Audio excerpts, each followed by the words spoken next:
మన కోసం తపన పడ్డ వ్యక్తులకి వారి కుటుంబాలకి అండగా ఉండాలి.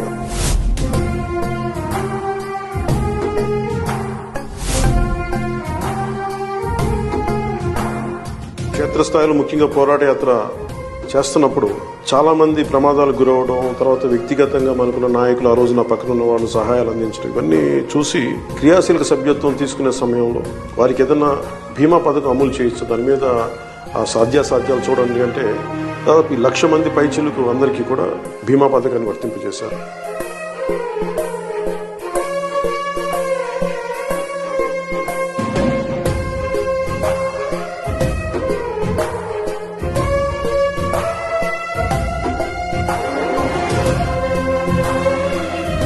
ప్రతి నియోజకవర్గంలో కూడా జన సైనికులు, వీర మహిళలు, జనసేన నాయకులు ప్రతి ఒక్కరు ముందుండి ఈ ప్రోగ్రాంని విజయవంతం చేయవలసిన మనస్ఫూర్తిగా మిమ్మల్ని కోరుకుంటున్నాను.